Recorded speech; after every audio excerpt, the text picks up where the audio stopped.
In a little over 2 months, the Detroit Public Lighting Authority finished installing 4,600 new LED streetlights in the city's 2 pilot neighborhoods. I grew up just a few blocks away from here on Granville, and I remember back in the day, like many of you, my mom would say, make sure you're at home before the lights come on.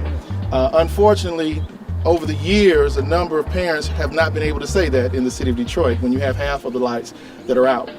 That day has now begun to turn as a result of the legislation that City Council approved in 2013, as a result of this new constituted board for the Public Lighting Authority, as a result of the new City Council, and the result of this new mayor who has looked at this as a very major priority to get the lights on in the city of Detroit. I think it's wonderful.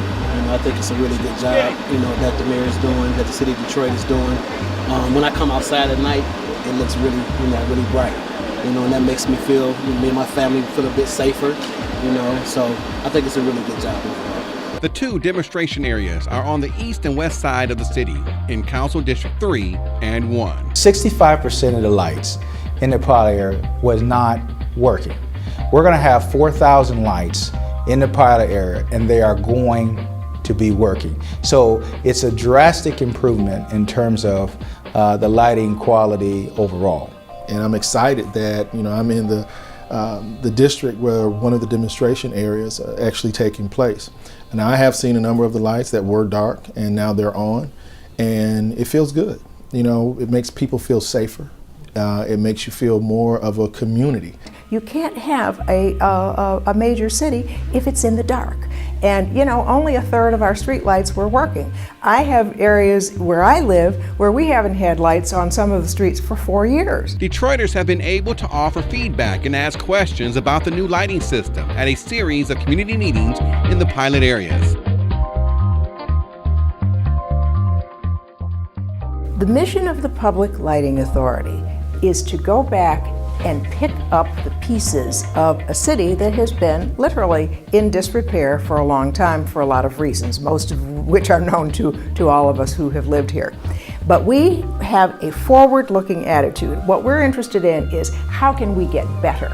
And one of the ways that you have a safe city and a city that is attractive to others is if it is brightly lighted. We're working hand in hand with the mayor, with the city council, and the objective of our PLA, of our board, is to make sure that Detroiters feel safe, that they are pleased with the progress that we're making, to light up the city, to make it a very, very wonderful, beautiful community to live in. And I think we all have that as an objective. We signed on this legislation, and it was interesting because a number of people were on different sides. Some say that you sold out the city, you are now getting rid of our lighting department. And then others are saying, I don't care who puts on the lights, who turns them on, we just want lights. And now to finally see the fruits of that decision over a year ago actually coming to fruition, I'm very proud of it. Given that lighting has modernized itself over the past 60 years, and when the initial system was designed, that you can't put in any mercury vapor lights anymore because the EPA won't allow you to do that, right? And you remember in the old days, some of you, if you can remember the thermostats in your home, the old mercury in there, they just don't let you do that anymore.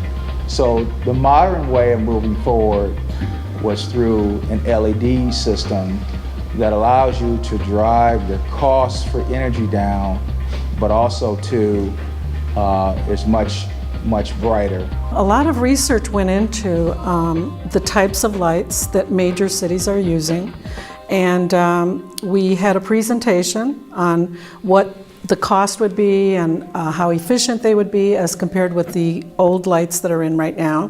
And so we were convinced that in order for Detroit to move forward, we had to do what other major cities were doing, and that was to install lights that would be long-lasting, that would be efficient, and that would add to the progress of the city. And so that's why we approved it.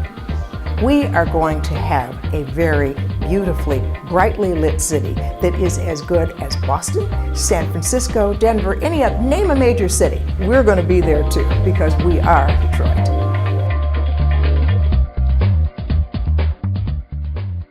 They put a new LED light on our block, but also we had an old one 2 doors down, and when they removed it, it became real dark. So it wasn't enough lighting, and I wanted the lighting back. We wanted to get some uniformity, and as a part of meeting that national standard, some lights will be removed. Some of the poles will come down. I think that what we need to do is we need to provide an education to the community, because I think a lot of the questions did kind of center around not understanding exactly where the lights were going to be installed. For instance, the length of the block and the fact that we would have lights installed mid-block if they were over 300 feet. So I think a lot of the questions centered around, I don't have a light that's in the middle of my block, or I had one and now it's not there. If they understand the whole concept of how we're installing the lights throughout the city, I think a lot of those questions will be answered, and they'll understand the efficiency and why we're doing it that way. We had over 88,000 lights in the city.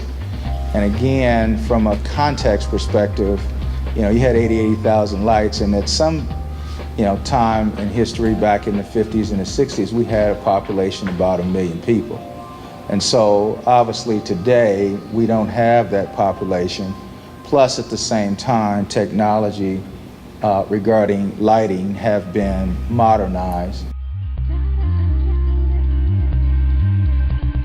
There's an estimate of over $160 million that is needed in order to get the lighting up to normal national standards.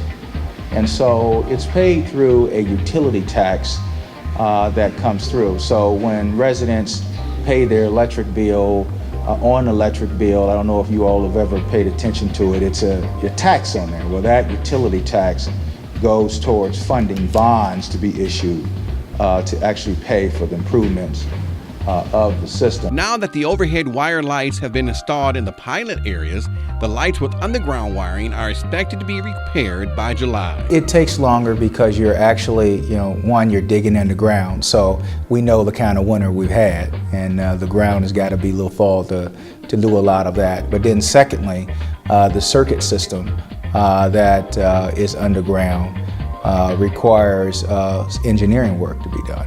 And so that in itself has had us lag a little bit, but we're on target. Meanwhile, the Public Lighting Authority has turned its attention to lighting other parts of the city. Up first are the northeast and northwest areas. We're going to go zip code by zip code until we complete the entire city. We're going to have the entire city done in terms of the neighborhood streets by 2015. And then again, the thoroughfares and the collector roads with underground wiring and such will lag a little, and we'll have that done by 2016. We are lighting every block in the city to the same standard. I believe deeply that every neighborhood has a future, and where there may not be a house or enough houses on that block today, we are doing this by geography. So all the blocks get a light in each corner and a light in the middle. And in some cases, when the block is half empty, it may need more light because that may be a more dangerous block. First and foremost, people want to feel safe. And, with the more lighting, that helps us to be able to be better neighbors as far as looking out, being able to see if somebody's maybe doing something they don't supposed to be doing. And then most times, crime is done in the dark. Criminals don't like light. We love light, because when we find those who are engaging in criminal activity, we can find them and we can arrest them. And it's all about the business of public safety. So we can't do this alone. We need the community. We need all of our partners. And I'm just excited about the future of Detroit. We're turning the lights on. On behalf of all of our employees at DTE, our chairman and CEO Jerry Anderson, I'd like to take a moment to congratulate the city and to the Public Lighting Authority for the tremendous job that you have done. We are so pleased to be able to partner in support of this effort. Lights are so critically important, we all know, and as a company with Detroit roots dating back more than 100 years, we continue to strive to be, as a company, a force for growth and prosperity. So to that extent, we're pleased to be a partner. We're looking forward to the next phase and stage of this initiative, and you have our support 100%. It is important that we have lights in our streets, and so we know exactly what's going to go on with the lights. Our community is very happy to know that Detroit will be lit up by 2015. The Detroit Lighting Authority wants to hear from residents. You can call them at 313-324-8290 or send an email to info@pladetroit.org. Visit our website. We are very active in the social media. We respond very quickly and right on time. So feel free to reach out to us.